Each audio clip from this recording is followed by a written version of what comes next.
নমস্কার, জয়শ্রী গণেশ। প্রত্যেককে জানাই স্বাগতম আজকের বিশেষ অনুষ্ঠানে। আজকে আলোচনা করব শুক্র এবং মঙ্গলের সমসপ্তম যোগ নিয়ে এবং যে যোগটির সময়কালটা সবার ১ম এ আমার মনে হয় আপনাদের জানানো উচিত। ডিসেম্বর মাসের ম্যাক্সিমাম টাইমটাই আমরা এই যোগের ফলাফল পাবো। মূলত ২রা ডিসেম্বর থেকে ২৮শে ডিসেম্বর এই যে সময়কাল, তাতে এই সংযোগের কিন্তু পজিটিভিটি বা ডেভেলপমেন্ট যাই বলি না কেন, সেটা আমরা পেতে চলেছি। কুম্ভ রাশি জাতক-জাতিকাদের ক্ষেত্রে শুক্র, মঙ্গল উভয় প্ল্যানেটই যথেষ্ট আ পজিটিভ প্ল্যানেট এবং যথেষ্ট কার্যকরী গ্রহ। যেখানে ৩য় পতি এবং ৪র্থ পতি মঙ্গল, শুক্র তারা যথাক্রমে আপনার ৯ম পতি অর্থাৎ ভাগ্যপতি এবং ১০ম পতি কর্মভাবের অধিপতি। তাদের মধ্যে একজন অবস্থান করবেন ষষ্ঠে উপচয় স্থানে এবং একজন ব্যয়ভাবে দ্বাদশে। ভালো খারাপ উভয় ধরনের প্রভাবই আসবে। সবকিছুর চেয়ে ভালো হবে এটা নয়। তবে ম্যাক্সিমাম ক্ষেত্রেই potentiality রয়েছে পজিটিভ নানা ধরনের প্রভাব আসার এবং তার টেনডেন্সি কিন্তু কুম্ভ রাশির ক্ষেত্রে অনেকটা বেশি মাত্রায় থাকছে। আমি মনে করি কুম্ভ রাশির জাতক জাতিকাদের ক্ষেত্রে তাদের এই সংযোগ বেশ কিছু বিষয়েই পজিটিভিটি আনবে এবং কর্মজীবন, ভাগ্যস্থান নিয়ে অনেক বেশি গ্রোথ আপনারা কিন্তু পেতে চলেছেন। দেখুন, ১ম এই আপনাদের জানাই কুম্ভ রাশির জাতক জাতিকাদের ক্ষেত্রে এডুকেশনাল ডিস্টার্বেন্স বর্তমানে যে সমস্ত জাতক জাতিকারা ফেস করছেন। পড়াশোনায় নানা রকম বাধা আছে, নানা রকম সমস্যা আছে। যেকোনো একটা এডুকেশন শুরু করেছিলেন, বিশেষ করে ফাইন আর্টস রিলেটেড একটা এডুকেশন করার আপনার অদম্য একটা ইচ্ছা ছিল এবং আপনি চেয়েছিলেন সেটা কমপ্লিট করার। কিন্তু কোনো এক কারণবশত আপনি কি দেখলেন? আপনি কমপ্লিট করতে পারছেন না। কোনো একটা কারণবশত আপনি রিয়ালাইজ করলেন না, সেটা কমপ্লিট করতে পারছেন না। আপনাকে চেঞ্জ করতে হবে বা হয়তো চেঞ্জ করতে হচ্ছে। আমি আপনাকে খুব দায়িত্ব নিয়ে বলছি, যারা ইঞ্জিনিয়ারিং পড়ছেন, প্রকৌশলী বিদ্যার সাথে যুক্ত, বিশেষ করে পেট্রোকেমিক্যাল হতে পারে, সেটি যেকোনো অন্যান্য ধরনের যে প্রকৌশল বিদ্যা হয়, ইঞ্জিনিয়ারিং এ তো আর একটার ট্রেড নয়, হাজার, হাজার ট্রেড রয়েছে। তো মেক্সিমাম ক্ষেত্রেই যারা পেট্রোকেমিক্যাল, যারা মেকানিক্যাল বা আইটি, ইনফরমেশন টেকনোলজি রিলেটেড যে ধরনের ট্রেডগুলো হয়, ইসিই ইভেন আজকালকার দিনে ইলেকট্রনিক্স অ্যান্ড কমিউনিকেশন পড়েও পরবর্তীকালে আইটিতে অনেকে যান বা কম্পিউটারের জ্ঞান রাখেন। তো তাদের ক্ষেত্রে ইমপ্রুভমেন্ট 100% থাকছে। কোনো ডাউট নেই। যারা পড়ছেন, আমি যারা পড়ছেন তাদের কথা বলছি। যারা এডুকেশনে রয়েছেন, এডুকেশনাল ডিস্টার্বেন্স ফেস করছেন, একদম রিল্যাক্স থাকুন যে আপনাকে চেঞ্জ করতে হবে না। যে বাধা আপনি পাচ্ছিলেন এতদিন ধরে, যেখানে টিচারদের হেল্প নেই এবং অন্যান্য ধরনের প্রবলেমগুলো রয়েছে, তাতে কিন্তু আমার মনে হয় পজিটিভিটি 100% বাড়বে। ইভেন কুম্ভের যারা হায়ার এডুকেশনে আছেন, রিসার্চে আছেন, কুম্ভের কিন্তু প্রচুর জাতক জাতিকে আমি দেখেছি তারা রিসার্চে যান। রিসার্চ রিলেটেড ট্রেডে তারা কন্টিনিউ করার চেষ্টা করেন এবং অনেক ক্ষেত্রেই সাকসেস আসে। তো তাদের ক্ষেত্রে পজিটিভিটি কিন্তু নিঃসন্দেহে বাড়বে। এটা নিয়ে কোনো ডাউট নেই এবং নিশ্চিন্তে থাকুন। আপনাদের রিসার্চ ওরিয়েন্টেড যে বাধা-বিঘ্ন, সেখানে প্রফেসরের সাথে সমস্যা হোক, সেখানে আপনার যিনি সিনিয়র আছেন তার সাথে সমস্যা হোক, যে ধরনেরই প্রবলেম থাকুক না কেন, হতেই পারে একটা প্রবলেম। জীবনে সমস্যা আসবেই, সাথে, সাথেই চলছে, নানান মেন্টাল প্রেশারের মধ্যেও আছেন, পজিটিভিটি আসবে। দ্বিতীয়ত আমি বলব যাদের ভূমি নিয়ে সমস্যা, ৪র্থ পতি ইনক্লুডেড, ৯ম পতি ইনক্লুডেড রয়েছেন। ভূমি নিয়ে যাদের প্রবলেম রয়েছে, বাড়ি তৈরি করবেন, একটা ভূমি ক্রয় করবেন বা ভূমির ব্যবসা করেন যারা, হ্যাঁ?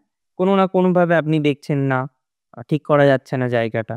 কোনো একটা কাগজপত্রের ইস্যুস রয়েছে, ভূমি রিলেটেড একটা জটিলতা চলছে।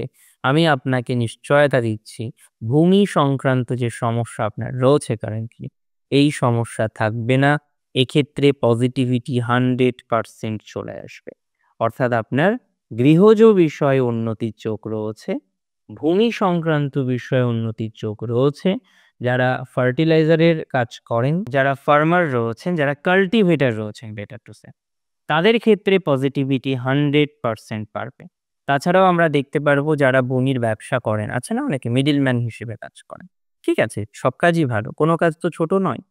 তো এক্ষেত্রে পজিটিভিটি 100% থাকছে এবং আমি বলে রাখি, আমি খুব দায়িত্ব নিয়ে বলছি, যে সমস্ত জাতক জাতিকাদের মূল সমস্যাই হচ্ছে কর্মজীবন এবং যে কর্মজীবন বিল্ডিং ম্যাটেরিয়ালকে কেন্দ্র করে, যে কর্মজীবন ভূমিকে কেন্দ্র করে, যে কর্মজীবন আপনার বিল্ডিং ম্যাটেরিয়ালকে কেন্দ্র করে আপনি একটা বাড়ি শুরু করেছিলেন, প্রবলেম হয়েছে, আপনাকে বাড়ি বন্ধ করতে হয়েছে, আপনি পারেননি কন্টিনিউ করতে।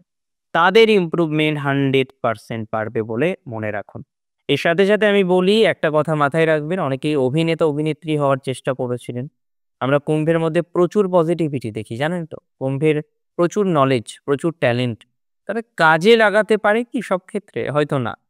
সব ক্ষেত্রে হয়তো কুম্ভ তার পূর্ণাঙ্গ যে potentiality রয়েছে বা দক্ষতা রয়েছে, সেটিকে কাজে লাগাতে পারে না। আমি মনে করি কুম্ভ রাশির জাতক-জাতিকাদের পজিটিভিটি তো 100% বাড়বে।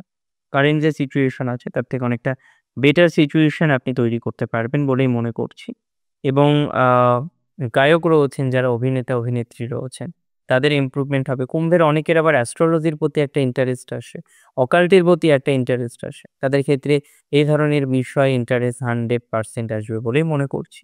এমনিতে এটুকু মাথায় রাখবেন, যারা কাব্য নিয়ে কাজ করছেন, সাহিত্য, কাব্য, সঙ্গীত, নৃত্য জগৎ, কালচারাল যে বিষয়বস্তুগুলো আছে, সবাই তো কালচারাল জগতে যেতে পারে না। বলাটা খুব সহজ। কালচারাল জগতে থাকা, স্টে করা, স্ট্রাগল করা, প্রচুর স্ট্রাগল করতে হয়। অনেক ক্ষেত্রেই স্ট্রাগলটা বেশি করতে হয়। এবার দেখুন, কেউ তো সোনার চামচ মুখে নিয়েও জন্মগ্রহণ করবেন। কারোর তো সেই ধরনের কপালও থাকে। তবে ইউজুয়ালি আমরা দেখেছি যে কুম্ভকে কিন্তু তার প্রফেশনাল লাইফে স্যাটিসফ্যাকশন পেতে গিয়ে, হ্যাঁ? অনেক স্ট্রাগল করতে হয়, অনেক সময় দিতে হয়। যাই হোক, এক্ষেত্রে আমি মনে করি কুম্ভ রাশির অন্যান্য বিষয়েও দক্ষতার বৃদ্ধি বা বিকাশ ঘটার প্রবণতা অনেকটা বেশি মাত্রায় রয়েছে। কারেন্ট সিচুয়েশন এর থেকেও ভালো সিচুয়েশন আসবে। এবং যারা আ হয় না, বিল্ডিং এর সাথে তো আরো অ্যাসোসিয়েট বেশ কিছু কাজকর্ম থাকে, যেমন ধরুন ফার্নিচারের কাজ। বিল্ডিংটাকে সাজাতে, গোছাতে আপনাকে ফার্নিচার রাখতে হবে। আসবাবপত্র, সরঞ্জাম জোগাড় করতে হবে। তো যারা আসবাবপত্রের ব্যবসা করেন, বিশেষ করে কাঠের আসবাবপত্রের যারা ব্যবসা করেন, তাদের দেখবেন একটু বেটার টাইম চলবে।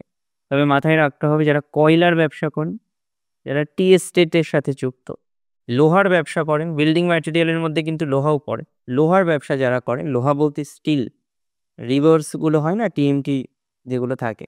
তো সেক্ষেত্রে আমি মনে করি একটু মধ্যম প্রকৃতির চাপ। তাদের ক্ষেত্রে হয়তো একটু চাপ থাকতে পারে। যারা গাড়ি চালান, ভেহিকল চালান, ড্রাইভিং করেন, সেলফ ড্রাইভিং করেন, এই সময়টা একটু অ্যাওয়ার থাকবেন।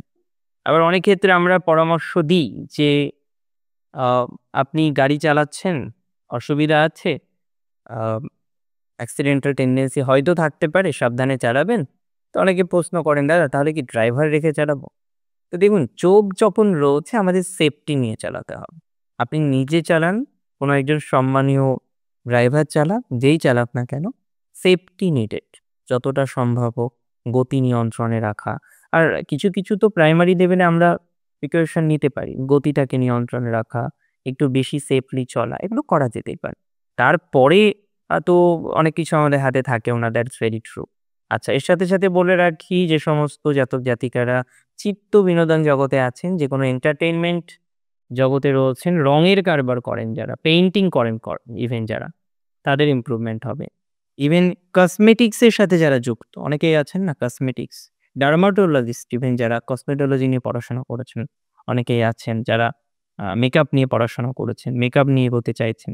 তাদের ইমপ্রুভমেন্ট 100% হবে, এটা জানুন। মেকআপ শেখানোর যারা পরিকল্পনা করেছেন, তাদের ডেভেলপমেন্ট হবে। যাদের স্বনির্ভর গোষ্ঠী আছে, হাতের কাজের দক্ষতা আছে কিছু, একটা মহিলা সমিতি পরিচালনা করেন, যুক্ত রয়েছেন, তাদের ক্ষেত্রে দেখবেন টাইমটা বেশ ভালো যাবে। সোশ্যাল মিডিয়াকে পাথেয় করে যারা এগোতে চাইছেন, আর্নিং এর সোর্স তৈরি করতে চাইছেন, তাদের একটা পজিটিভ আউটকাম দেখতে পাচ্ছি। তবে যারা নার্সিং এ আছেন, একটু সাবধানে থাকবেন। এই সময় শত্রুর জায়গাটা একটু বেশি। ইভেন যাদের শত্রু বেশি আছে, রাস্তাঘাটে চলার ক্ষেত্রে একটু সচেতনতা রাখবেন। ৭.৭ই চলছে আ শনির মধ্য গগনে, দ্যাটস ভেরি ট্রু। মার্চের পর থেকে শনির প্রভাব থেকে আমরা অনেকটা বেরিয়ে আসতে পারব।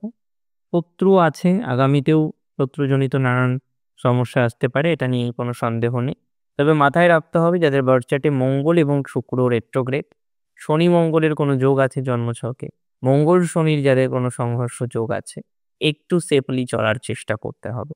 অবৈধ সম্পর্কগুলো এই সময় আবার একটু পজিটিভ দিকে আসবে। এই সময় দেখবেন অনেকের রিলেশনশিপ, পুরনো রিলেশনশিপ, আগে ছোটবেলার রিলেশনশিপ ছিল, ছোটবেলার প্রেমজনিত একটা বিষয় ছিল, মাঝে কোনো যোগাযোগ নেই, আপনারও ম্যারেজ হয়ে গেছে, তারও ম্যারেজ হয়ে গেছে। হতে পারে কোনো কারণে যোগাযোগ। এভয়েড করুন সম্ভব হলে। বাকিটা আপনার ব্যক্তিগত বিষয়। সেখানে আমি তো আপনাকে পরামর্শ ডিরেক্টলি দিতে পারি না যে এটা করবেন না, এটা করবেন। তো বেসিক্যালি আমি মনে করি এই টাইমটা এই ধরনের বিষয়বস্তুগুলো সংঘটিত হতে পারে। ইভেন যারা এক্সপেক্ট করে আছেন যে সম্পর্ক ও সমস্যা রয়েছে, এখান থেকে বেরিয়ে আসতে হবে, কিভাবে বেরোতে হবে সেটা বুঝতে পারছেন না। সেক্ষেত্রে আমি মনে করি পজিটিভিটির মাত্রাটা কনফার্মলি আসবে। এবং মাথায় রাখবেন যে যারা লিকারের ব্যবসা করেন, হয় না? বিভিন্ন অপশপ রয়েছে তাদের ক্ষেত্রে কিন্তু ইমপ্রুভমেন্ট হবে। নেশা জাতীয় যারা ব্যবসা করেন তাদের ইমপ্রুভমেন্টের জায়গা রয়েছে। তবে সেটা লিগাল হওয়া চাই। না হলে কিন্তু অন্যান্য সমস্যা আসতে পারে। আদারওয়াইজ আমি এই সময় আপনাদের একটু নিয়ন্ত্রণে থাকার পরামর্শ দেব। যারা নিজেরা নেশা জাতীয় বিষয়ের সাথে যুক্ত একটু এভয়েড করে চলুন। ওভারঅল টাইম খুব খারাপ যাবে না। যাদের সেপারেশন সদ্য হয়েছে, এখনো ঘা হয়তো শুকায়নি। একটু টাইম দিন। একটু টাইম দিন, পজিটিভিটি কনফার্মলি বাড়বে। ওভারঅল এটুকু মাথায় রাখুন যে মঙ্গল শুক্রের সঞ্চার সমসপ্তম দৃষ্টি। নেগেটিভ নন, কিছু ঋণানুবন্ধন আছে। ঋণানুবন্ধনে সেপারেশন হতে পারে অনেকের ক্ষেত্রেই। ওভারঅল ভ্রাতার সাথে সম্পর্ক ভালো হওয়া, ভ্রাতার ডেভেলপমেন্ট হওয়া, এগুলো আমরা স্বভাবতই দেখতে পারবো। ক্রিয়েটিভিটি বাড়বে, কৌশল অনেকটাই বাড়তে পারে। সুকৌশল বৃদ্ধির সংযোগ রয়েছে। আজকের অনুষ্ঠান আপনার ঠিক কেমন লাগলো আমাকে জানান কমেন্টের মাধ্যমে। ভালো থাকুন আপনারা, সুস্থ থাকুন। জয় শ্রী গণেশ।